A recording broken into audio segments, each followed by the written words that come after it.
시간입니다. 원래 1장 1절부터 해야 되는데 오늘 이 말씀을 좀 드리고 싶었어요. 사도 바울이 로마 교회 성도들에게 복음을 다시 전하려고 하는데 복음을 떠난 사람들 얘기를 지금 하는 것입니다. 사도 바울이 로마 교회를 개척하지 않았고 바울은 로마 교회가 개척이 되었다는 사실을 들었는데 로마 교회가 얼마나 왕성하게 그 교회가 일어났는지 사도 바울이 마음에 꼭 한번 가보고 싶다. 그런데 아직 지금 사도 바울이 로마에 도착을 하지 않았습니다. 여러 번 갈 기회가 있었는데 가지 못했어요. 그래서 편지를 먼저 보내면서 여러분들이 받은 복음이 얼마나 소중한 것인지에 대해서 얘기를 합니다. 그래서 내가 너희들에게 복음을 전하기를 원한다. 그러니까 예수를 믿으면 복음이 필요 없는 것이 절대 아니에요. 예수를 믿어도 그 사람에게 끊임없이 이 굿뉴스, 우리로 말하면 굿뉴스가 끊임없이 들어와야 합니다. 왜냐하면 예수님을 믿은 다음에도 마귀는 얼마든지 우리를 넘어뜨려요. 마귀는 우는 사자처럼 삼킬 자를 찾는다 그랬습니다. 그래서 정신 차리지 않고 있으면 그냥 자기도 모르게 넘어져 버립니다. 마치 예수 믿지 않는 사람처럼 복음이 하나도 없는 사람처럼 살게 되어버려요. 오늘은 이 복음이 필요한 사람들인데 복음을 거절한 사람들, 사실은 우리도 다 복음을 거절했다가 언제 어떻게 하나님께서 우리를 부르셨는지 참으로 기가 막힌 방식으로 하나님 우리를 부르셔서 오늘 여기 하나님을 깨닫고 아버지로 부르고 찬양을 하게 되고 예배를 드리게 된 거예요. 오늘 설교 제목은 하나님을 잃은 사람들입니다. 인간이 잃는 것 중에 인간이 잃는 것이 상실인데요. 상실. 항상 모든 재난은 일상을 잃는 것입니다. 그래서 재난이 상실인데 하나님을 잃은 사람들, 상실 중에 가장 큰 상실이 하나님을 잃은 것입니다. 우리가 하나님을 떠났을 때에 하나님께서 우리를 떠나신 것이 아니거든요. 우리가 하나님을 떠난 것이고 하나님 우리를 버린 게 아니고 우리가 하나님을 버린 겁니다. 그래서 하나님을 떠나고 하나님을 버리고 하나님을 잃고 이 상태가 마치 그 시장 바닥에서 엄마 손 붙잡고 있다가 어느덧 불량식품이 너무 먹고 싶어가지고 엄마 손을 스르르 놓고 거기로 그냥 엉뚱한 데로 가다가 길을 잃고 엄마도 잃고 시장에 불은 다 꺼지고 울고 있는 그런 어린아이의 모습과 똑같습니다. 근데 문제는 엄마를 찾아주겠다고 하는데 어린아이가 생떼를 부리면서 나는 엄마한테 찾지 않겠다. 엄마를 찾지 않겠다. 근데 엄마가 없어 난 너무 슬프다. 근데 엄마를 찾으러 가지 않겠다. 이렇게 아우성과 생떼를 치고 있는 어린아이하고 똑같아요. 인간이 하나님의 손을 놔버린 거예요. 우리도 다 마찬가지였습니다. 그래서 인간의 비극이 뭐냐면은 하나님을 떠났을 때 모든 비극이 시작됐는데 오늘 1장에 이제 사도 바울이 이거는 이제 로마에 있는 성도들에게 준 복음이기 때문에 너희가 예전에 어떤 상태에 있었는가를 얘기하는 것이고 지금도 복음을 듣지 못한 사람들은 정확하게 이 상태 속에 있습니다. 사도 바울이 하나님을 떠나고 길을 잃은 사람들의 참상에 대해서 지금 이 정도로 적나라하게 나열한 곳은 아마 이 로마서 1장이 유일하지 않을까 싶어요. 두 가지입니다. 하나는 어두움이고 하나는 혼란입니다. 조금만 좀 켜주시겠어요? 마음은 점점 어두움으로 가고 그의 삶은 점점 혼란으로 가고 어디에도 출구가 보이지 않은 상태. 오늘 본문에 이제 저는 사도 바울이 어떻게 이렇게 복음을 이렇게까지 정확하게 우리에게 깨닫게 해줬는지, 예수님의 12 제자 중에 이렇게 명확하고 구체적으로 복음을 떠난 우리 인간의 참상에 대해서 얘기해 준 사람이 없었어요. 저는 예수님이 사도 바울을 처음에 만나셨을 때 그 다메섹으로 가는 길, 예수님을 믿는 성도들을 핍박하기 위해서 의시되고 가다가 다메섹으로 가는 길에 대로변에서 예수님이 나타나셨죠. 이거를 사도행전에 사도 바울이 3번이나 간증을 합니다. 내가 어떻게 예수님을 만났는가에 대해서. 그래서 여러분들이 VIP와 같이 대화를 할 때 아주 적절한 시간에 내가 어떻게 해서 하나님을 만나게 되었는가를 얘기하는 것은 매우 중요합니다. 너 교회 가야 돼. 너 하나님 믿어야 돼. 이 얘기를 하기 전에 내가 어떻게 하나님 만났는지를 얘기해야 돼. 이것이 간증입니다. 사도 바울은 그 왕들과 사내들인 공회 앞에와 자기의 적대적인 그런 분위기 속에서 계속 내가 어떻게 예수님을 만났는지에 대해서 강력하게 얘기를 합니다. 그걸 사도행전에 이제 누가가 써놨고요. 로마서는 하나님을 떠난 참상에 대해서 얘기했는데 저는 이번에 이제 다시 로마서 1장을 묵상을 하고 연구를 하는 가운데 정말 사도 바울은 대단하다. 만약에 사도 바울이 복음을 듣고 회심을 하지 않았다면 이런 로마서의 내용을 우리가 어디에서 얻을 수 있겠는가? 1장에서 이제 인간이 하나님을 버릴 때, 그 길을 잃었을 때 사도 바울이 설명한 게 세 가지를 뒤바꿔버렸다 그랬어요. 그래서 영어로는 exchange라는 용어가 계속 나옵니다. 세 가지를 뒤바꿔버렸어요. 인간이 하나님을 떠났을 때 창조주 하나님, 경배할 대상인 창조주 하나님을 내가 경배할 대상을 모든 것을 피조물로 바꿔버려요. 이것이 우상 숭배입니다. 다 바꿔버려요. 그래서 모든 성경의 기독교가 아닌 모든 종교는 다 우상을 숭배합니다. 우리나라도 단군 이래 5,000년 동안 우리는 우상을 섬겼죠. 조상신도 섬기고 그다음에 뭐 그 동네마다 큰 나무에다가 이것저것 덕지덕지 붙여놓고 거기서 농사 지을 때 그 풍년 제사 드리고 그다음에 고기 잡이러 갈 때 풍어제를 제사 드리고 무슨 일만 하면 지금도 우리나라 그 회사나 어떤 기업에서 무슨 큰 일 있으면 돼지머리 갖다 놓고 전부 절하지 않습니까? 사장님, 회장님, 뭐 전무님 다 절하고 크리스찬들은 이것을 어떻게 해야 될 것인가? 회사의 존립을 앞두고 있는 시간에는 전부 돼지머리 놓고 제사를 드립니다. 이게 전부 우상 숭배인데 하나님을 떠난 인간이 맨 먼저 한 게 경배할 대상을 바꿔버린 거예요. 그래서 신상 세워놓고 돌부처 세워놓고 모든 것을 세워놓고 그리고 또 하나 바꿔버린 게 이제 쭉 제가 설명하겠습니다. 하나님의 진리를 거짓으로 바꿔버렸다는 거. 이건 가치관을 바꿔버립니다. 거짓이 참인 것으로 둔갑을 하고 진리가 거짓으로 둔갑을 해버려요. 그래서 우리가 세상에서 살면서 가장 어려운 것은 뭐냐면 이 사람 분명히 의로운 사람인데 죄인으로 둔갑을 해버려요. 그 사회가 병들면 병들수록 의인이 죄인으로 둔갑을 하고 가장 정말 이런 놈이 우리의 지도자가 되면 안 돼 하는 그 가장 흉악무도한 사람이 가장 지도자가 되어버리는 거예요. 그래서 아프리카가 이제 그 민주주의가 아주 낮죠. 아프리카는 대통령이 20살, 21살짜리가 대통령이 됩니다.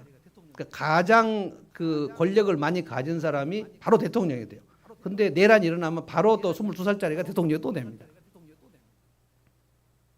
이 모든 시스템이 진리와 거짓이 뒤바뀌어 버려요. 첫째는 창조주와 피조물을 바꿔버리는 거고 둘째는 진리와 거짓을 바꿔버리는 거예요. 이게 이제 성도들이 이 땅에 살 때 구약도 그렇고 신약도 그렇고 너무 고통스러운 거예요. 진짜 정직한 사람이 완전 죄인으로 바꿔버려요.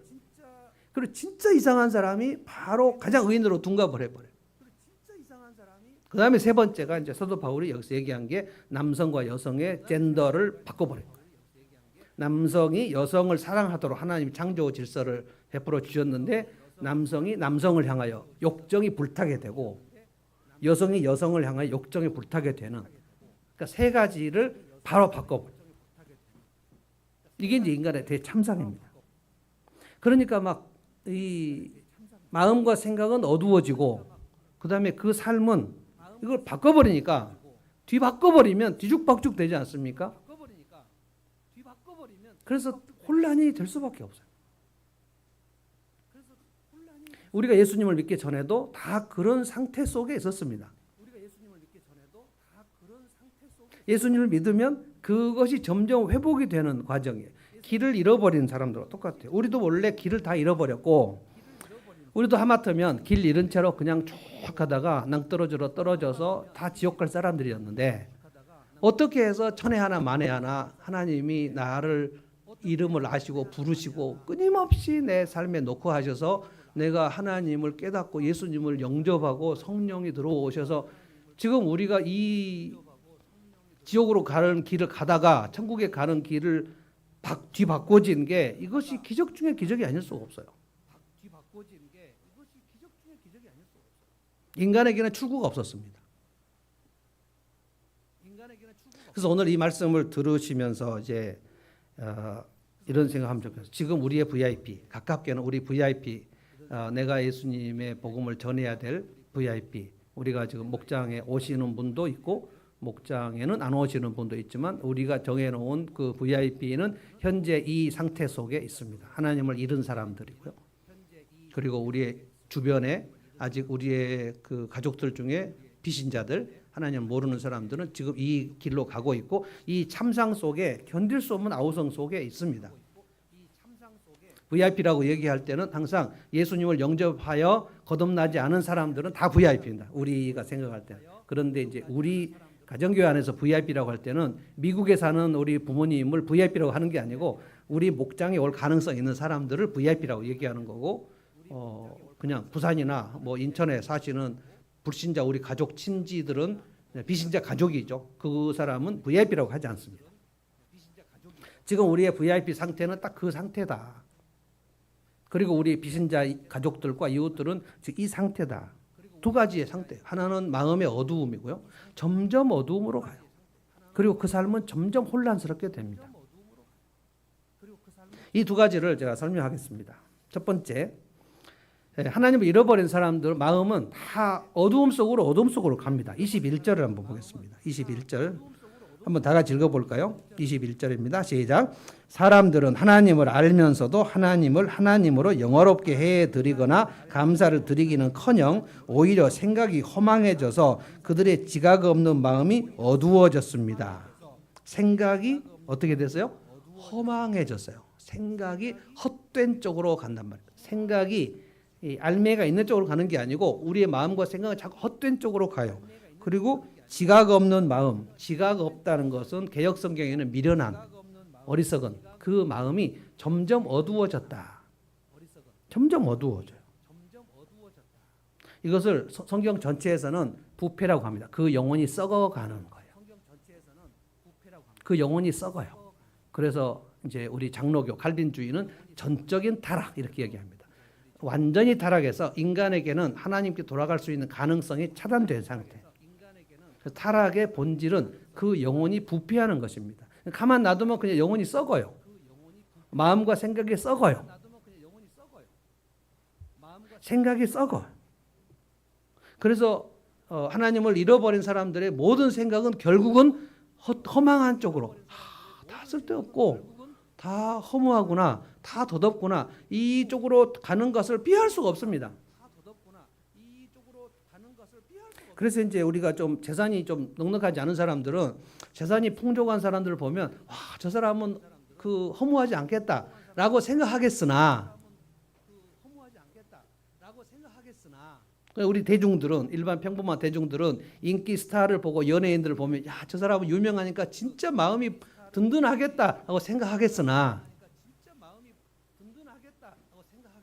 또 지식이 많은 사람들을 보면 공부를 많이 하지 않은 사람들은 막 지식이 많고 막 사람들 가르치는 그 텔레비의 스타들도 많이 있잖아요. 야, 정말 그 사람은 얼마나 삶이 튼튼하고 막 든든할까라는 생각이 들겠으나 사실은 그렇지 않다. 아주 유명사를 그 막 쭉 달리고 있는 그 우리 젊은이들, 아이돌들 갑자기 목숨을 끊어버려요. 그리고 유명한 사람들 중에 공황장애에 시달리는 사람도 엄청 많습니다. 그래서 그 사회적 지위가 올라가거나 재산이 올라가거나 아파트 평수가 넓어지면 그 사람들의 마음은 허망한 쪽으로 가지 않을 것이다 라는 것은 사실이 아닙니다. 왜 그러냐면 하나님께서 우리를 지으실 때에 그 코에 생기를 불어넣으셨다. 이게 창세기 1장에 아담을 지으시고 흙으로 지으시고 그리고 그 코에 생기를 불어넣으셨다. 할 때 하나님과 예수님 성령님이 의논하시기 뭡니까? 우리가 우리의 형상을 따라서 인간을 만들자. 개나 강아지나 동물을 만들 때는 하나님이 그런 의논을 하지 않으셨어요. 그 코에 생기를 불어넣었다. 이거는 갑자기 히브리어로 생각이 안 나네요. 헬라어로는 푸뉴마 그러니까 혼, 생기, 바람, 영, 성령 이 단어가 다 똑같은 단어입니다. 루아흐 생각났어요. 루아흐. 그래서 포의 생기를 불어넣으셨다. 이것은 그 속에 성령을 불어넣으셨다. 그 영혼을 부어 넣으셨다. 이건 하나님만이 가지고 계신 하나님의 속성을 집어넣은 겁니다. 그래서 하나님과 유일하게 소통할 수 있는 피조물이 인간이에요. 그래서 언어를 주신 겁니다. 언어를. 동물들은 다 뭐 짖기도 하죠. 와와와 하고 막 짖기도 하는데 그게 언어 체계가 없어요. 그들이 동물이 쭉 이렇게 하다가 갑자기 원숭이가 되고 원숭이가 저는 요즘에도 이제 그 2억만 년 전에 인간이 어떻게 살았고 그다음에 호모 사피엔스는 뭐고 호모 네안데르탈인은 어떻고 오스랄로피테쿠스가 어떻고 제가 역사학을 배울 때 다 배운 거거든요. 그래서 이제 하나님을 모르는 사람들은 엄청난 그 학설을 가지고 이 땅에 여러 가지 인류가 있었는데 그 많은 인류 중에 마지막 살아남은 게 지금 현재 인류고 이거를 호모 사피엔스라고 한다. 그리고 네안데르탈인이 있었고 오스트랄로피테쿠스가 있었고 그래서 막 그 인류가 여러 종류가 있었는데 다 멸종하고 호모 사피엔스만 살아남아서 흑인 황인 백인이 되었다. 이렇게 지금 얘기해요. 그 전에 보면 전부 막 오랑우탄 같고 막 그 고릴라 같고 그런 사람들 그걸 원인이라고 그래요. 원숭이와 인간의 절반 상태. 근데 그들은 왜 하고 막 다녀요. 그러다가 어떻게 해서 우리 인간만 이렇게 체계적인 언어를 구사하게 되었는가? 그 왜 동물들은 지금도 언어를 구사하지 못하고 지금도 하고 다니는가? 전 요즘에 이상하게 그 강아지를 아직 키울 마음은 전혀 없지만 그 유튜브 동영상 그 개 먹을 것을 주는 그 동영상을 보면 이 개들이 얼마나 그 소고기를 앞에 놓고 개를 3마리 앉혀놓고 누구를 줄 것인가 막 이렇게 하는데 정말 그 훈련이 잘 된 개들은 주인이 떠나도 화장실 일부러 갔다 와요. 그런데 막 입에서 막 침이 막 이렇게 흐르는데 그냥 이러고 있어요. 야, 그거 어떻게 훈련을 시켰는지 모르겠어요. 그거 열심히 요즘에 보고 있습니다.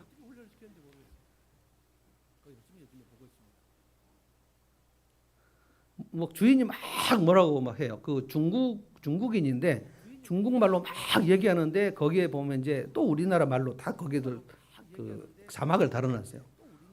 야, 근데 걔들이 중국말을 알아먹어 이러면서 막 쓰리바로 막 때리고 그 인형 개를 막 때려요. 그럼 막 걔들이 흠칫흠칫 막 놀래면서 어디야 막 이러면 이러면서 먹어 그럼 딱 먹고.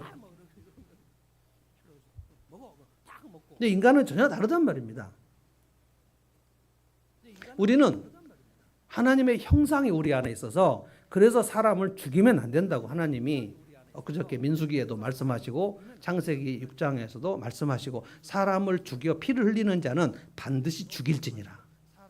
그는 하나님의 형상을 짓밟았기 때문이라. 그래서 살인자는 반드시 죽이되 실수로 살인한 사람은 죽이지 말고 하나님이 가나안 땅에 도피성을 만들어 놓고 그 실수로 부지 중에 죽인 자는 그리 제사장에 사는 도피성으로 들어가서 보복하는 자가 보복하지 않게 해라. 그런데 연장을 갖거나 돌을 갖거나 그리고 계획을 세웠거나 어떤 기회를 엿보아서 사람을 죽인 자는 도피성에 들어갔다 할지라도 끌어내서 죽이라 그랬어요.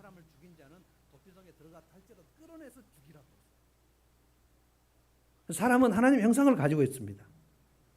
그래서 우리 안에는 하나님을 인지하는 기능이 있어요. 원래 그것을 알만하다 그랬어요. 알만하다. 그런데 우리가 하나님을 떠났을 때 하나님을 버렸을 때 그 영혼이 타락하면서 그 기능이 썩어버렸어요. 인지 기능이 상실돼 버린 겁니다. 왜 그런가? 제가 예수 영접 모임 한 지가 참 오래됐지만 예수 영접 모임 할 때마다 이 설명을 하는데 여러분 창세기 1장 1절 다 같이 외울 수 있죠? 창세기 1장 1절 태초에 한번 해봅시다. 시작. 태초에 하나님이 천지를 창조하시니라. 하나님이 가라사대 빛이 있으라.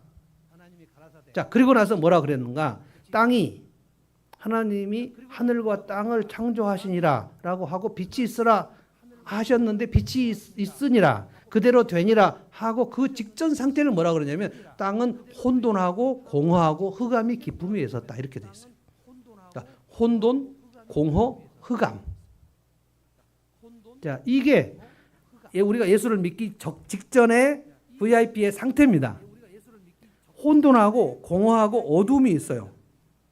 이게 3종 세트예요.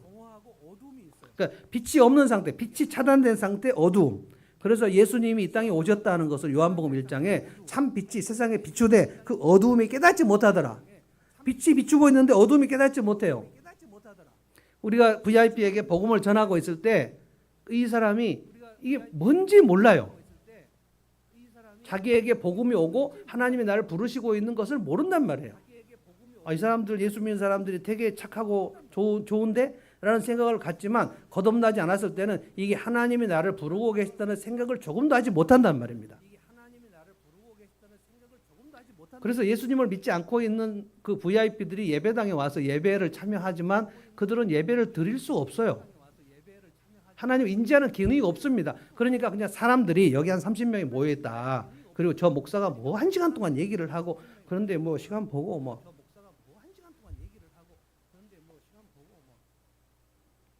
혼돈과 공허와 어둠 이겁니다.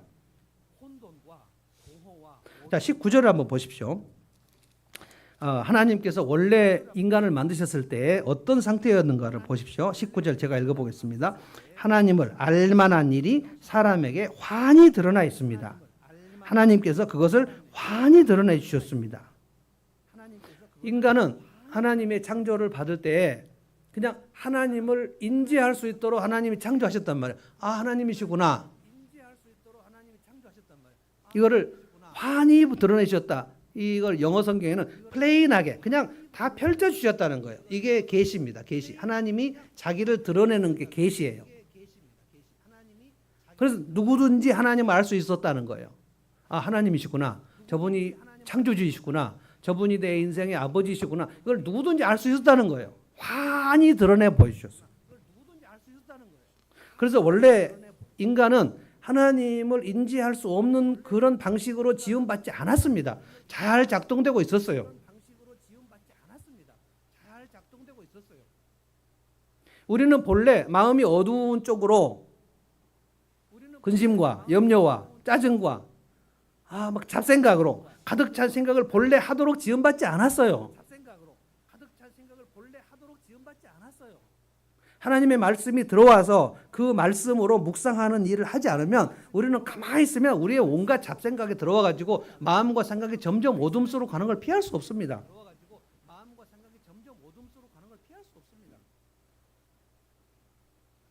20절을 한번 읽어볼까요?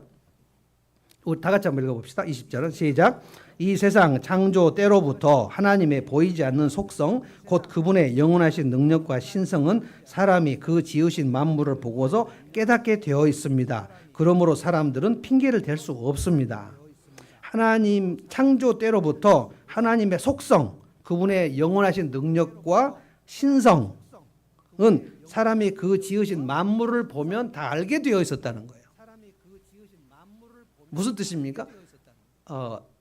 바다나 산이나 구름과 나무, 풀, 들판, 강 이런 것들을 보고 원래 사람은 하나님의 창조된 작품이구나. 이것을 다 알 수 있게 창조되었다는 거예요. 그래서 하나님을 알만한 것을 우리에게 넣어주셨기 때문에 나는 하나님을 모르겠다라고 하는 것을 핑계댈 수가 없단 말입니다. 예수님을 믿지 않는 사람은 그 사람이 하나님께 내게 복음이 들어가지 않아서 예수 믿지 않았다 핑계댈 수가 없단 말이에요. 요즘에 유튜브도 이순신 장군은 구원을 받았는가? 강감찬 장군은 어떻게 되었는가? 예수를 믿기 전에 영아로 죽은 아이들은 천국에 과연 갈 수 있는가? 이런 끊임없는 질문들이 와요. 이순신 장군을 하나님이 반드시 구원시켜야 될 이유가 없어요. 모든 인간은 인간 안에 하나님을 알만한 지식을 하나님 넣어주셨는데 본인들이 하나님을 거부하고 버리는 거예요. 물에 빠지기로 작정하고 그리고 구조대가 가서 그 고무 튜브를 던지고 그런데 고무 튜브를 던져버리고 그렇게 하고 막 빠져 죽겠다고 아우성을 치는 사람. 그래서 이 손을 잡으라라고 얘기하는데 손을 안 잡고 막 놓치면서 나는 죽어간다고 얘기하는 사람은 어떻게 구조합니까? 본래 알만한 지식이 우리에게 있었단 말이에요. 이게 무슨 뜻이냐면 이걸 일반 은총이라고 합니다. 일반 은총. 뭐냐면 우리는 이 세상의 모든 그 자연 만물을 보면서 본래 하나님의 작품이구나라는 것을 인지하고 느끼고 그것을 내가 말로 얘기하고 그것이 찬양입니다. 하나님이 행하신 일, 하나님의 능력과 신성이 이 바다에 드러났구나. 우리가 뭘 만들면 만든 사람의 작품이 아이디어가 들어오는 거 아닙니까? 우리가 피아노를 치면 이게 막 연주를 하면 그 피아노 연주 자체가 그 사람이 가지고 있는 모든 아이디어와 모든 실력과 예술성이 나타나는 거 아닙니까? 그걸 보면서 와 연주자가 너무 멋있다. 저 연주가 하나님이 행하신 일이구나 하고 모두 알 수 있게 되었다는 거예요. 그래서 이제 예수를 믿으면 바로 그 기능이 되살아나는 거예요. 이거를 찬양이라고 합니다. 그래서 예수를 믿은 사람들에게 가장 중요한 기능 회복이 뭐냐면 하나님을 찬양하는 거예요. 나를 구원하신 것도 찬양하지만 어디까지 찬양하냐면 찬송가 79장에 보면 주 하나님 지으신 모든 세계 내 마음속에 그리워 볼 때 주님의 높고 위대하심을 이거 지금 산과 바다를 보면서 찬양하는 거거든요. 찬송가 478장 참 아름다워라 주님의 세계는 그 시냇물을 보면서 주님을 찬양하는 거예요. 이 시냇물 하나님의 작품이구나. 하나님의 아이디어가 여기 들어왔구나. 하나님의 놀라운 능력이 여기에 있구나. 이것을 인간이 깨닫도록 되어 있었는데 하나님을 버리고 하나님을 잃어버리면 그 기능이 상실됐다가 하나님을 다시 믿고 예수를 믿은 사람들 이 기능이 살아나는 거예요. 그래서 찬양을 하는 겁니다. 그래서 찬양을 하는 그 수준이 그 사람이 하나님을 깨달은 수준이에요. 이 찬양을 노래로 하면 이걸 찬송이라고 해요. 찬양은 노래가 아니어도 상관없습니다. 하나님을 찬양하는 거예요. 그래서 여러분이 개인기도 하실 때나 이 공기도를 하실 때 가장 열심히 많이 집중해서 하셔야 될 것이 찬양입니다. 삼위일체 하나님께서 행하신 일과 하나님의 능력과 하나님의 영광과 하나님의 그 위대하심을 내가 얘기하는 거예요. 이게 하나님이 직접적으로 영광을 받으십니다. 그래서 예배를 드릴 때 하나님께 찬양하고 감사하는 것이 내가 거듭난 사람의 가장 기본적인 것이요 가장 중요한 일이라는 거예요. 찬양이 식어졌으면 그는 하나님을 지금 멀리하고 있는 증거예요. 하나님의 굿뉴스 복음을 그가 멀리하면 찬양이 나오지 않습니다. 찬양이 나오지 않으면 헌신도 나오지 않습니다. 예배가 아주 그 주눅든 상태에서 그렇게 앉아 있는 거예요. 찬양할 일이 생각이 안 나는 거예요. 뭐 감사한 게 뭐가 있어? 맨날 목장 모임에서 감사한 일을 하라고 하는 나는 힘들어 죽겠는데 무슨 감사할 일이 있냐고. 그건 그가 그 삶이 힘들었다는 뜻이 아니라 그가 하나님을 멀리했다는 뜻이에요. 일주일 내내 하나님과 개인적인 교제가 없었는데 어떻게 그 영혼이 막 새로워질 수가 있습니까? 자, 21절 제가 또 한번 읽어보겠습니다. 사람들은 하나님을 알면서도 하나님을 하나님으로 영화롭게 해드리거나 감사를 드리기는커녕 이 두 개를 안 하는 거예요. 하나님을 영화롭게 하는 게 찬양입니다. 입술로 찬양하는 거고 내 삶으로 하나님의 성품이 드러나는 것이 착한 행실이에요. 내 입으로 찬양을 하고 하나님이 행하신 일을 간증을 하고 그리고 그 간증에 걸맞는 삶의 변화가 나타나서 내 삶에 하나님의 성품이 나타나는 게 그게 복음을 전하는 겁니다. 그래서 내가 예수 믿으라고 하기 전에 이 사람이 나의 삶에 하나님이 어떻게 행하신 일이 눈에 보여야 예수를 믿으라고 할 때 예수를 믿는 거예요.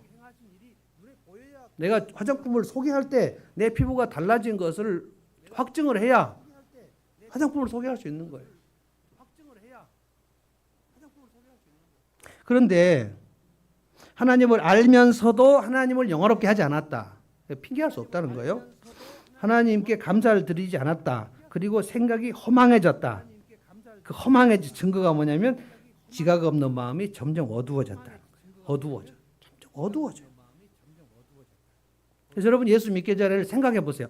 얼마나 많은 근심과 걱정과 염려와 잡생각이 여러분을 사로잡았는가를, 얼마나 많은 짜증과 원망과 분냄이 있었는가를 생각해 보시라고. 근데 가장 민망한 것은 뭐냐면 예수님을 믿었는데 여전히 염려와 근심과 걱정과 짜증과 분냄과 잡생각이 들어있다면 내가 예수를 진짜 믿는 것이 맞는가? 교회만 다니는 것이 맞는가? 생각해 봐야 돼요. 어떻게 해서 인간이 하나님께 영화롭게 할 마음이 없어졌는가? 어떻게 해서 하나님이 행하신 일이 인지를 할 수 없게 되었는가? 우리 에덴 동산에서 무슨 일이 있었는가? 아시잖아요. 하나님의 지으심을 따라 아담과 하와가 있었는데 이 뱀이, 마귀죠. 마귀가 뱀의 형상을 가지고 와가지고 하와를 부추겼죠. 하와를 부추겼어요. 하나님의 명령, 거부 명령을 네가 넘어가라는 거예요. 선을 넘어가라는 거예요. 하나님은 이것을 먹지 말라고 하셨으나 이건 네가 먹으라는 거예요. 그러면 하와의 그 마귀의 유혹의 핵심이 뭐냐니까 네가 하나님 같이 될 것이다. 그래서 타락은 하와가 하나님 같이 되려고 타락한 겁니다. 이거는 엄청난 교만과 탐욕이에요. 우리 인간에게는 다 교만과 탐욕이 그래서 있는 겁니다. 하나님 같이 되려고 그런 거예요. 그래서 에덴 동산을 자기가 접수하려고 그랬던 거예요. 이게 여러분과 저에게 있는 그 육체의 소욕입니다. 내 삶을 내가 접수해야지 하나님이 나에게 개입하실 틈을 주지 않겠다는 거예요. 하나님이 나에게 개입하실 틈을 주지 않겠다. 이러려면 말씀을 끊어야지 되는 겁니다. 예배도 끊어야지 되는 거고요. 말씀을 끊어야 되고 찬양하는 시간을 끊어야지 되는 거예요. 이 영혼의 모든 기능을 내가 스스로 차단해야 하나님이 내 삶에 개입하실 수 있는 그 여지를 차단하는 거죠. 근데 하나님께서 이걸 자유의지를 주셨기 때문에 내가 하나님을 차단하려고 할 때 하나님이 강제로 문을 열고 들어오시지 않아요. 내버려 두신다. 네가 이 선악과를 따먹으면 하나님같이 될 수 있어. 그래서 평소에는 그것이 그렇게 탐스럽지 않았는데 그 얘기를 듣고 마음이 혼미해지니까 그 선악과를 볼 때 얼마나 먹음직스럽고 보암직도 했는지 그걸 따먹었다는 거예요. 그러니까 이거 따먹은 행위의 문제라기보다는 하와의 마음속에 내 하나님을 제끼고 이 에덴 동산을 접수해야지. 이거 구태타입니다. 마귀의 세력과 하와가 구태타를 일으켰고 그것을 아담을 선악과를 주면서 먹자라고 얘기하니까 먹은 거죠.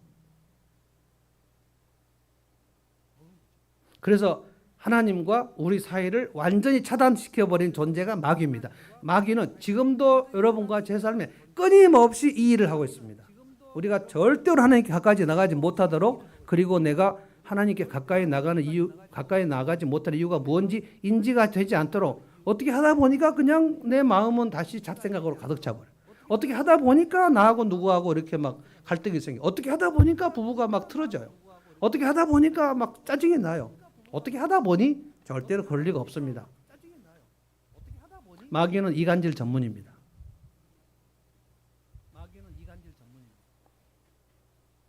그래서 마귀를 따라 동맹을 맺었고, 그래서 하나님을 대적한 겁니다. 그러면 하나님의 말씀은 어떻게 할 수가 없어요. 하나님께서 너는 선악과를 따먹으면 정령 죽는다. 이건 하나님과 단절을 얘기하는 겁니다. 하나님이 그 말씀하셨기 때문에 하나님은 너는 이렇게 하면 벌 받는다 했는데 하나님께서 아니야 그냥 용서해 준다 이렇게 할 수가 없는 거예요. 그래서 단절이 된 겁니다. 단절이 됐을 때 모든 영혼의 기능이 탁탁탁 차단이 돼가지고 하나님 인지 기능이 상실됐어요. 그 육체가 죽지 않았습니다. 아담과 죽지 않았어요. 그런데 뭐가 죽었냐? 하나님을 인지하는 기능이 차단된 거예요. 하나님께 감사하는 마음도 없고 하나님이 창조주라는 마음도 생각이 안 나고 하나님이 내 영혼의 아버지인 것도 생각이 안 나고 저 하나님이 내 인생에 무슨 의미가 있나? 이런 생각이 드는 거예요. 지금 이게 우리 VIP와 불신자들의 현재 상태입니다. 자, 그래서 28절로 한번 가볼까요? 한번 읽어봅시다. 28절 읽겠습니다. 시작. 사람들이 하나님을 인정하기를 싫어하므로 하나님께서는 사람들을 타락한 마음 자리에 내버려 두셔서 해서는 안 될 일을 하도록 놓아 두셨습니다. 타락한 마음 자리에 하나님이 그냥 내버려 두신 이유는 사람들이 하나님을 인정하는 것을 싫어했다. 하나님을 혐오해요. 나 하나님이 싫다. 그래서 우리가 예수를 믿은 이후에도 우리의 영혼의 상태가 되게 그 하나님을 멀리하면 하나님이 싫어지는 증상이 곧바로 온단 말이에요. 아, 성경 읽기 싫다. 아, 기도하기 싫다. 예배 드리기 싫다. 찬양하기 싫다. 싫어지는 거예요. 그러니까 싫은 사람은 그냥 얼른 왔다가 너무 지루하니까 얼른 왔다가 빨리 집에 가려고 그래요. 제가 아주 흥미로운 얘기를 해드릴까요? 성도들이 주일날 예배에 은혜를 받고 되게 그 마음속이 몽글몽글해지면 성도들이 잘 집에를 안 갑니다. 얼른. 근데 은혜가 떨어지고 오늘 설교도 뭐 본전 생각도 나고 왜 이렇게 변 목사는 저렇게 설교를 준비를 안 했어? 마음속에 막 그 은혜가 없으면 성도들이 내려가서 빨리빨리 집에 가요. 저는 오랫동안 이걸 관찰합니다. 그래서 커피 먹고 계속 웅성웅성 모여있으면 오늘은 은혜를 받았나 보지. 막 빨리빨리 가면 오늘은 은혜가 떨어졌나 보지. 내가 설교를 잘못했구나. 여러분 빨리 집에 가면 저는 죄책감이 엄청 많아요. 하나님을 싫어하는 증상. 그러니까 모든 영적인 활동들, 기도하는 거, 말씀을 읽는 거, 이게 영적 식욕인데요. 영적 식욕이 없어요. 우리가 병에 걸리면 먹을 것에 대한 이 밥을 먹는 식욕이 없어요. 여러분 몸살만 나도 진짜 밥이 먹기 싫습니다. 몸살의 가장 아이러니는 뭐냐면 꼭 먹고 힘을 내야 되는데 밥을 먹기 싫거든요. 영적으로도 몸살이 나면 성경을 그렇게 읽기가 싫어요. 성경을 읽으라고 하는 그 목사의 얘기가 그렇게 듣기 싫어요. 심지어 성경을 암송하라고 하니까 얼마나 싫어요. 그것도 30개나. 그것도 창립주일 기념 행사로 하겠다는 거야. 나는 싫은데 떠날까? 다른 교회 성경 암송이 없는 교회를 떠날까? 그래서 아주 편한 교회로 사람들은 많이 몰립니다.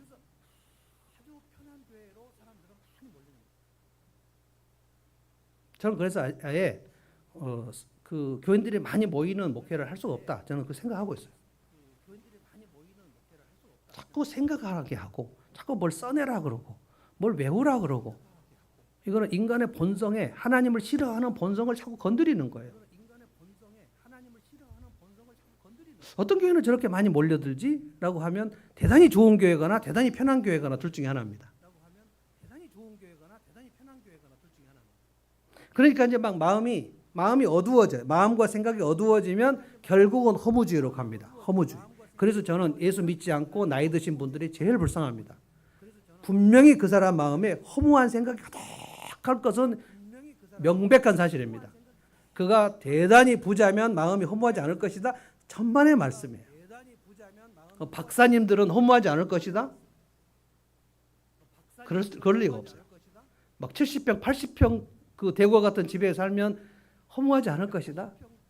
그럴 리가 없어요. 늙으면 정말 서럽습니다. 아프면 서럽고 늙으면 서럽고 점점 사람들이 나를 떠나가요. 그래서 제가 어떤 분에게 왜 사람들은 저를 떠나가나요? 저는 왜 이렇게 주변에 사람이 없나요? 그래서 제가 아주 전곡을 찔러서 말씀해요. 줄 것이 있으면 안 떠납니다. 내가 줄 것이 없으면 사람들은 날 찾지 않아요. 그러니까 늙어서 꼭 돈을 많이 갖고 계셔야 돼요. 절대로 자식들에 다 주지 말고 침대 밑에 넣어놓고 올 때마다 이렇게 1,000원씩.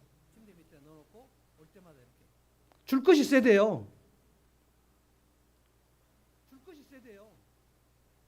우리가 다 그 허무한 상태로 살다가 우리가 다 마음이 어두운 상태로 살다가 생각만 하면 잡생각이 가득하고 염려와 근심과 걱정과 짜증과 허무한 생각과 그리고 때로는 확 죽어버릴까? 이 생각. 여러분 합니까 안 합니까? 확 죽어버릴까? 생각 엄청 많이 하셨겠죠? 왜냐면 저도 하니까요. 옛날에 젊었을 때 아내하고 막 그 싸우고 나서 그 차를 타고 가면 그냥 전봇대로 그냥 가서 확 그냥 받아버릴까? 그리고 다 끝내버릴까? 아니 아내하고 별것도 아니에요. 근데 막 죽어버리고 싶어 그냥. 그래서 실제 죽어버린 사람도 있어요. 어떤 사람은 죽어버리고 싶은 게 아니라 죽여버리고 싶어요. 실제로 죽여버린 사람들도 있어요. 이게 다 마음과 생각이 허무한 대로 막 가서 다 쓸데없어. 그리고 사람을 세우는 일, 사람을 키우는 일은 쓸데 있어요? 쓸데 없어요? 대답해 보세요. 여러분이 제 마음을 지금 눈치채신 거예요? 굉장히 쓸데 있는 일이죠. 그런데 아무리 사람 키워도 이 사람이 안 자라면 쓸데 없네. 이 생각이 확 들어옵니다. 각자 나라고 생각하시면 맞아요. 진짜 얼마나 냉소주의가 들어오는지. 마귀가 저한테는 어떤 공격도 안 할까요? 그래서 교회를 무너뜨리게 하려면 목사 한 사람만 무너지게 하면 돼요. 목사를 우울하게 만들거나 목사가 성질 나게 만들거나 그래서 성도들에게 성질을 내버리면 교회는 끝나버립니다. 내가 김 집사, 이 집사한테 그렇게 그따위로 신앙생활 가지고 뭐 하겠어요? 한마디만 하면 우리 교회는 문 닫아버립니다. 근데 목사는 공적인 자리에서 성질 내면 끝입니다. 저는 굉장히 성질이 급한 사람인데 아마 여러분들에게 공적인 자리에서 제가 막 화를 내는 걸 여러분 보지 못했을 거예요. 그냥 그러면 하늘문께 망한다는 걸 알고 있기 때문에 다 누울 자리 보고 발을 뻗는 겁니다. 아내한테만 막 화를 내는 거예요. 그러다가 언젠가 한번 도망가겠다고 얘기한 적도 있어요. 우리가 언제 예수님을 믿게 되었는가? 이것은 기적 중에 기적이라고요. 어떻게 해서 하나님이 나를 사랑하신 걸 내가 알게 됐냐고요. 이건 배 목사가 예수 영접 모임을 잘해서가 아닙니다. 여러분 마음속에 길을 찾아야 되겠어. 하나님을 찾아야 되겠어. 미칠 것 같으니까. 이 생각이 기적이란 말이에요. 왜냐면 다 지금 미칠 것 같은데 엄마를 잃어서 엄마가 아우성인데 경찰에 와서 엄마 이름이 뭐야? 너 엄마 집으로 돌아가고 싶은데 아저씨가 데려가 줄게. 싫다고. 엄마 잃어서 나는 너무 힘들어요. 근데 엄마 집에 가기 싫어요. 나는 엄마 잃은 채로 계속 여기서 울 테야. 그러면 이 경찰과 아저씨가 어떻게 합니까? 경찰과 거기 파출소에 가서 컵라면 먹이고 그냥 기다리겠죠. 그러면 이제 엄마한테 가고 싶지 않니? 엄마 이름이 뭐야? 싫다고요. 어떻게 합니까 얘는? 우리 비신자들을 향한 하나님의 심정이 이거예요. 저놈은 분명히 하나님께 돌아와야 되는데 싫다니까. 하나님을 싫어한다니까. 못 들어오고 있는 거예요. 근데 어떤 사람은 그런 하나님 이제까지 싫었지만 이제 더 이상 나는 이렇게 막 어둠 속에서 살고 싶지 않은데 누가 오늘 나를 좀 전도해 주면 이제 갈 텐데 이렇게 기다리는 사람이 있습니다. 그래서 계속 찔러봐야 되는 거예요. 이 사람 어제까지 거부를 했으니까 오늘도 거부하겠지. 아니 오늘 예수 믿고 싶은 마음이 있는 사람도 있어요.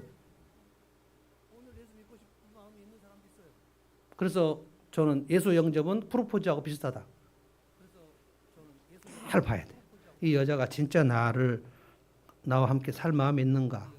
그리고 프로포즈를 할 때 어떤 확신도 없이 무작정 만나자마자 프로포즈하는 미친 남자가 있습니까? 만나자마자 그 사람 한 사람 있어요. 최민수가 만나자마자 그 커피숍에서 당신하고 나하고 결혼하자. 그 누구예요 여자? 강주훈이 캐나다 사람인데 미스코리아 선발대 하려고 왔는데 최민수가 그때 강주훈을 보고 뿅 가버린 거예요. 그래서 거기서 만나자마자 프로포즈한 사람이에요. 근데 또 거기서 결혼을 또 약속을 하기도 하고 하여간 강준이는 죽을 뻔했습니다. 최면서 만나가지고. 최면서는 거의 또라이입니다. 근데 진짜 스타 또라이. 너무 멋있잖아요. 근데 그런 사람하고 결혼한 여자들은 죽습니다. 우리가 프로포즈를 할 때에도 내가 오늘 프로포즈하면 이 사람은 예스 하겠지 하고 그 증거들이 있잖아요. 증거들이. 그런 것처럼 예수를 믿으려고 막 그 마음속에 준비하고 있는 사람도 있어요. 지금도. 여러분이 어떻게 예수를 믿게 되었는지 생각을 해보시라고요. 자, 그 다음에 또 하나 23절 하나님을 잃으면 그 인생이 혼돈으로 23절 다 같이 한번 읽어봅시다. 시작. 그들은 썩지 않을 하나님의 영광을 썩어 없어질 사람이나 새나 네 발 짐승이나 기어다니는 동물의 형상으로 바꾸어 놓았습니다. 23절도 바꾸어 놓았고 25절도 제가 읽어보겠습니다. 사람들은 하나님의 진리를 거짓으로 바꾸고 창조주 대신에 피조물을 숭배하고 섬겼습니다. 또 26절에 여자들은 남자와 바른 관계를 바르지 못한 관계로 바꾸고 exchange 3번. 썩지 않을 하나님의 영광을 경배를 받아야 마땅한데 인간들이 그 경배할 대상의 창조주 하나님을 버리고 피조물을 갖다가 돌이나 나무나 무슨 이런 거를 가지고 막 해워놓고 그거를 경배한단 말이에요. 이게 우상 숭배입니다.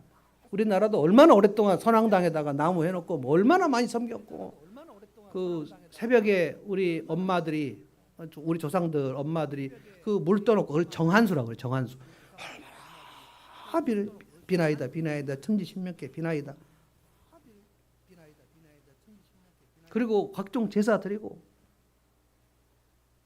저는 힌두교인들 그 인도 사람들 보면 진짜 종교심은 우리나라하고 비교가 안 됩니다. 힌두교 사람들은 그 힌두 신전에 들어갈 때 진짜 경건하게 들어갑니다. 그 알라 신을 믿는 모하메 교도들도 되게 경건하게 들어갑니다. 발 씻고 그러고 들어가서 막 남자들이 막 넙죽 절하고 하루에 3번씩.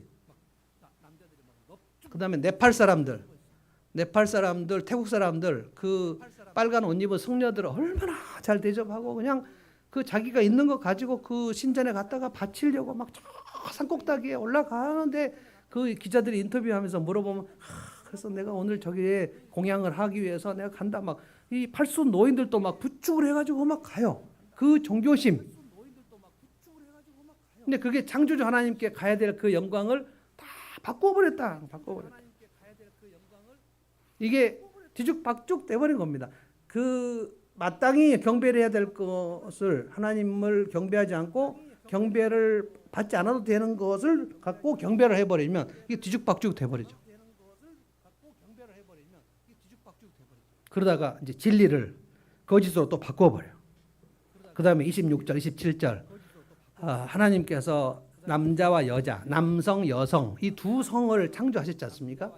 그런데 인간들이 남성이 남성을 향하여 음욕이 불릴 듯하고 자 이거는 이 두 창조 질서를 남성, 여성, 양성의 창조 질서를 바꿔버린 겁니다. 뒤죽박죽 만들어버린 거예요. 이것이 소위 동성애입니다. 사도 바울이 이것을 예로 들어서 얘기한 거를 그러니까 창조주 하나님을 피조물로 바꾸고 진리를 거짓으로 바꾸고 이거는 대단히 보편적인 건데 요 동성애 얘기를 하는 것은 그 당시 로마 사회가 어마어마하게 동성연애가 만연했기 때문입니다. 어마어마했습니다. 지금 1세기 제자의 삶 하시는 분들은 알지만 어른 남자가 어린아이 이 어린아이를 멘토링을 하는데 이 멘토링을 할 때 이 어린아이를 성적으로 갖고 놀면서 성 기술을 가르쳐주면서 인생을 가르쳐주는 멘토링 어른 남자와 어린아이 남자끼리. 그래서 그 제자의 삶에 보면 그 책에 보면 이 크리스찬들이 이제 예수 믿고 나서 이 자기 자식을 굉장히 아주 지체가 높고 귀족인 시인이고 막 엘리트인 어른 남자에게 멘토링을 맡기는 거를 이거를 우리가 허용을 해야 되는가? 예수를 믿는 사람들 이걸 하지 않아야 되는가? 여기에 대해서 굉장히 막 갈등을 하는 장면들이 나옵니다. 근데 이걸 하지 않으면 불이익이 엄청나요. 이게 어른 남자하고 어린이 남자, 소년들 이 소년들을 이 어른 남자가 얼마나 갖고 성적으로 데리고 놀고 그리고 성 기술을 가르치고 이 어른 남자 선생님이 멘토가 이 멘티 어린 아이를 볼 때 얼마나 그 음욕이 불타는지 이걸 좀 얘기하는 거예요. 그런데 이 아이의 엄마가 이제 예수를 믿으면 이게 막 견딜 수 없는 거예요. 그래서 이제 그 선생님한테 이제 멘토링을 하지 않겠습니다. 그러면 이분이 권력자인 경우에 그러면 이 아이의 장래를 보장할 수 없다. 근데 어떻게 해요? 이 어른들은 남자 어른들은 이 어린아이 남자애들을 보면서 굉장히 사랑스러워요. 그냥 꼭 만져주고 싶고 뭐 그렇게 해주고 싶어. 이게 음욕이 불탄단 말이에요. 근데 여자들은 여자들대로 또 그렇게 한단 말이에요. 완전히 뒤섞여 버리죠. 근데 하나님께서 이거를 제가 읽어보겠습니다. 24절, 26절, 28절 여러분이 한번 그 손가락으로 표시하면서 제가 읽어보겠습니다. 24절. 그러므로 하나님께서는 사람들이 마음의 욕정대로 하도록 그 더러움에 그대로 내버려 두시니 서로의 몸을 욕되게 하였습니다. 26절. 이런 까닭에 하나님께서 사람들을 부끄러운 정욕에 내버려 두셨습니다.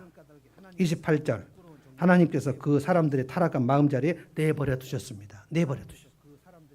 하나님이 그들을 적극적으로 은혜를 주셔서 그 일을 하지 않도록 그 적극 개입을 하지 아니하시고 그냥 내버려둬요. 이거를 신학적으로 유기라고 합니다. 유기. 하나님의 은혜를 어떤 사람에게는 정말 불어넣어 주셔서 그 짓을 하지 못하도록 그 회개할 마음을 주신가 하면 어떤 사람은 너무나 그 하나님을 거부하고 싫어하므로 그 사람의 은혜를 베푸시는 것을 하지 않고 그냥 내버려 두시는 거예요. 이 파출소에 온 어린아이가 절대로 엄마를 찾지 않겠다고 바락바락하면 이 엄마를 찾아올 방법이 없고 경찰과 아저씨가 내버려 두는 거하고 똑같은 거예요.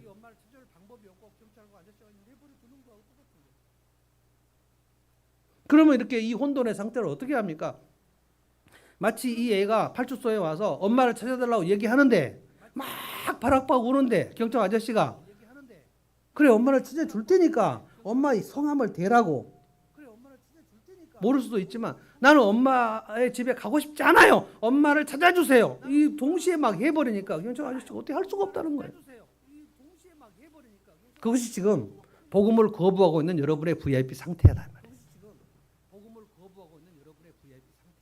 자기 인생의 출구는 막혔고 혼란스럽고 뒤죽박죽한데 하나님은 싫어요. 어떻게 할 거냐고요. 그래서 에이 모르겠다 죽어버리자 하고 극단적 선택하는 사람이 있는가 하면 어떤 사람은 마약으로 가버리고 어떤 사람은 술로 가버리고 어떤 사람은 여자로 가버리고 어떤 사람은 장려촌으로 가버리고 이거는 거의 괴로움의 절규의 표현입니다. 어떤 사람은 좀 더 합리적으로 돈을 버는데 주력을 해버리고 어떤 사람은 일만 하는 대로 주력을 해버리고 이게 다 중독이에요. 말릴 방법이 없습니다. 그래서 그 결과가 뭡니까? 29절부터 나오는 이 엄청난 죄악들입니다. 인간의 참상이 여기 다 나와 있어요. 불의와 악행과 그러니까 혼돈 속에 들어가는 거 아닙니까? 탐욕과 악의와 시기와 살이와 분쟁과 사기와 적의와 수군거림과 모략과 오만 불손 자랑 모략 배신 부모 거역 무정 무자비 대혼란이 막 뒤죽박죽 되는 거예요. 그래서 우리가 이 세상을 살기가 이렇게 힘든 겁니다. 이것이 하나님을 잃어버린 사람들의 실태였다. 그래서 32절 봅시다. 다 같이 한번 읽어볼까요? 32절. 이게 결과가 뭡니까? 읽어봅니다. 시작. 그들은 이와 같은 일을 하는 자들은 죽어야 마땅하다는 하나님의 공정한 법도를 알면서도 자기들만 이런 일을 하는 것이 아니라 이런 일을 저지르는 사람을 두둔하기까지 합니다. 하나님을 잃어버린 사람들은 계속해서 어둠과 혼란의 일을 그냥 계속 하면서 그것을 하는 사람들을 두둔하는데 그거를 지금 하나님께서 선언을 뭐 하셨냐면 너는 죽는다. 이게 개역성경에는 사형에 해당한다. 사형이 죽음이거든요. 어떤 죽음입니까? 영혼이 하나님에서 차단된 그 시간, 빛이 완전히 차단된 영원한 시간, 영원한 어두움, 영원한 혼란, 영원한 헛됨, 하나님의 영원한 부재. 그게 어딜까요? 하나님이 영원히 계시지 않는 곳이 어디입니까? 그게 지옥입니다. 살아도 지옥같이 사는 거고 그 사람이 지옥을 가는 겁니다. 제가 언젠가 현실이 지옥 같은 인생에 대해서 설명했는데 나를 믿어주는 사람이 아무도 없고 나를 사랑해 줄 사람이 아무도 없고 그저 나만 보면 물어뜯어 죽이려고 하고 그래서 나를 원수로 삼고 내 것을 탈취하고 빼앗고 하는 사람들이 영원토록 있는 곳 거기가 지옥입니다. 이것이 로마서의 1장에 하나님을 잃어버린 사람의 참상이란 말이에요. 우리 인간이 하나님을 잃어버렸을 때 이런 일이 있을 거라고 생각을 못해요. 우리는 속았어요. 마귀한테 속았어요. 마귀는 속임수의 달인, 이간질의 달인. 사는 게 지옥인 인생을 지금 우리 VIP 때 살고 있다는 거예요. 그런데 여러분, 우리가 복음을 들었단 말이에요. 우리도 옛날에 다 이렇게 살았는데 어떻게 해서 우리에게 빛이 보였는가를 생각해 보십시오. 내가 어떻게 해서 이 빛 가운데로 나오게 되었는가. 그래서 나는 지금 빛 가운데로 나와서 그 예전의 어두운 생각들이 얼마나 사라졌는가를 생각해 보세요. 그걸 말할 수 있어야 돼요. 내가 예수를 믿은 지 5년 됐는데 5년 동안 빛 가운데로 점점 나왔더니 예수 믿기 전에 있었던 모든 어두움의 생각들이 점점 사라지고 이제 빛 가운데로 나와서 하나님 앞에서 예배하고 찬양하게 되었어요. 이게 간증입니다. 내가 예수 믿기 전에는 뒤죽박죽 살았는데 혼란 속에서 살았는데 내가 예수님을 믿고 이 혼란이 질서가 잡혀서 마치 서랍이 수납이 되듯이 정리정돈이 돼서 내가 이제 삶의 질서가 잡히고 내 관계가 정리되고 와 그래서 예수 믿는 게 얼마나 좋은지 모르겠어요. 이게 간증이에요. 이거를 하나님 잃어버린 사람들에게 얘기해야 돼요.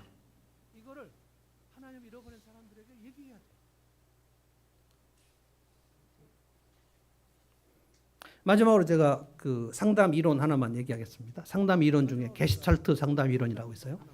게슈탈트 상담 이론이라는 건 대단히 좀 단순한데 사람들에게 대단히 많이 있는 겁니다. 뭐냐면은 정경과 배경인데요. 정경은 무대 앞이고 배경은 무대 뒤입니다. 그런데 삶이 뒤죽박죽 된 사람은 그 무대 뒤에 있어야 할 일을 무대 앞으로 갖고 와버려요. 무대 뒤는 대단히 복잡한 거예요. 근데 무대 뒤를 뒤바꿔가지고 무대 앞으로 갖고 와버려요. 그래서 무대 앞에서 해야 할 일을 뒤로 바꿔버려요. 그래서 정경과 배경을 뒤바꾸는 것이 가장 삶이 뒤죽박죽 되는 건데 상담하러 오는 사람들은 그렇지 않은 사람이 거의 없어요.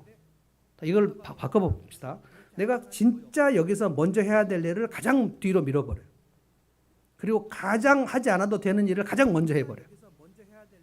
이래야지 삶이 망가지는 거 아닙니까? 근데 이게 어떻게 해야 될지 모르겠는 거예요. 그러니까 살림이 막 뒤죽박죽 되는 건가 삶이 엉망인 사람들은 다 정경과 배경을 오랫동안 뒤죽박죽 한 사람들이에요. 지금 내가 여기서 해야 할 일이 무엇인가를 생각해 본 적이 없는 사람은 가장 안 해도 될 일을 가장 많이 하는 거예요. 가장 뒤에 해야 될 일, 가장 모든 것을 다 하고 맨 마지막에 시간이 남으면 해도 되고 안 해도 되는 일을 가장 먼저 해버리니까. 그러니까 먼저 해야 될 일 뒤로 쭉쭉쭉 밀어나가지고 삶이 다 엉망이 돼버리는 거예요. 그래서 게슈탈트 상담은 뭐냐면은 그 사람의 삶 속에서 지금 가장 많이 하고 있는 것이 무엇인가 이거를 찾아서 이것이 당신의 가장 큰 문제다. 이걸 뒤로 놓는 상담이 게슈탈트 상담입니다. 정경으로 나와 있는 거. 그러니까 무대 뒤에 막 소품이 나와 있을 그 다 숨겨져야 되는데 무대 바깥으로 다 배가 드러나 버려. 그 나와.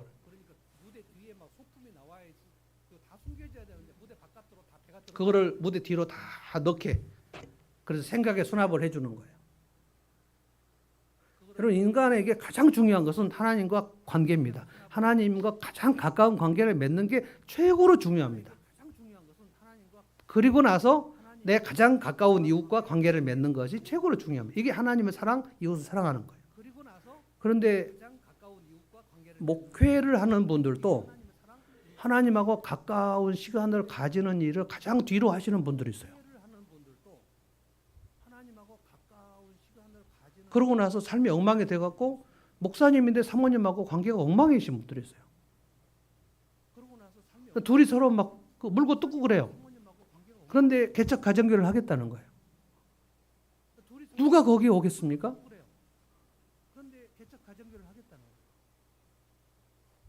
그러니까 가장 중요한 것이 무엇인가를 생각 안 한 지 오래되면 가장 쓸데없는 거를 가장 많이 하게 된단 말이에요.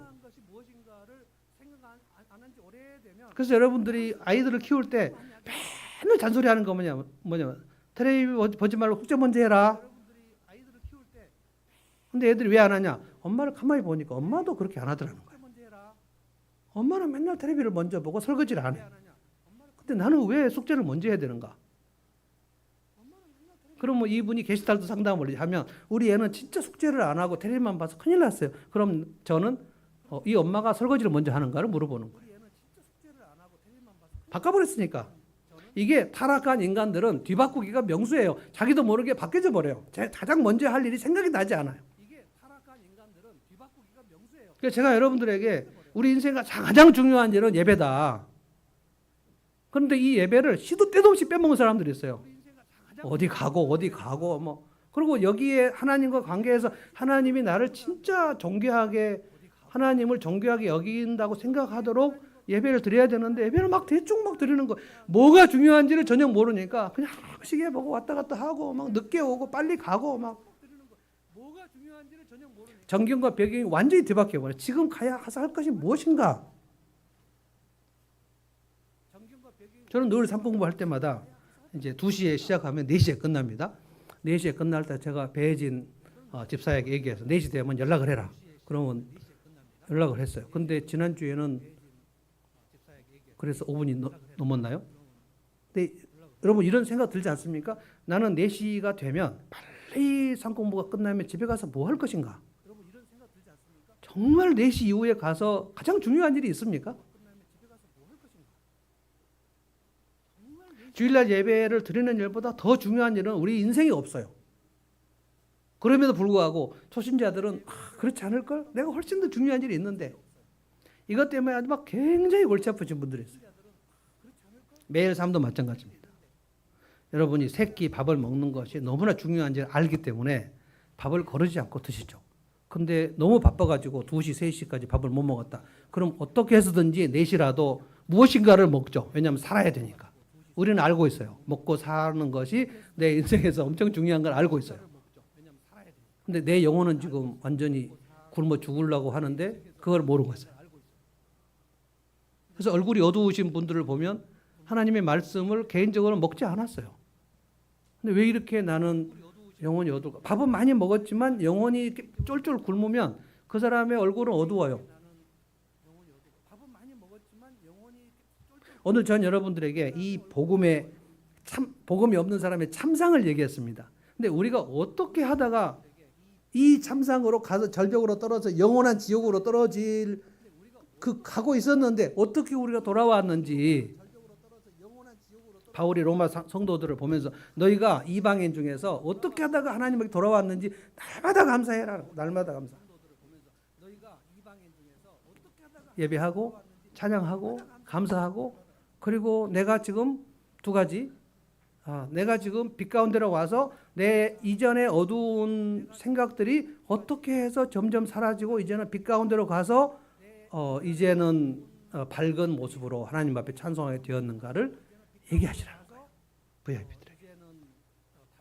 어떻게 내 삶이 혼란 속에서 뒤죽박죽 살면서 정경과 배경을 뒤바꾸고 해서 혼란 속에 살았는데 예수님 믿고 나서 더 이상 이제 혼란으로 가지 않고 삶의 질서가 생겼고 생각이 수납됐고 내 삶이 어떻게 질서 정연하게 가게 정리정돈되었는지를 생각해보고 말하고 VIP에게 얘기해야 돼요. 그래야 그들이 어둠과 혼란 속에서 있는 사람들이 와 예수 믿으면 저렇게 밝게 빛나는구나. 예수 믿으면 저렇게 삶의 질서가 생기는구나 하고 예수를 믿을 거 아닙니까? 이 일들이 오늘 한 주 내내 우리 속에서 있어야 된다는 거예요. 찬송하겠습니다. 찬송 521장 하나님 앞에 찬송하겠습니다. 구원으로 인도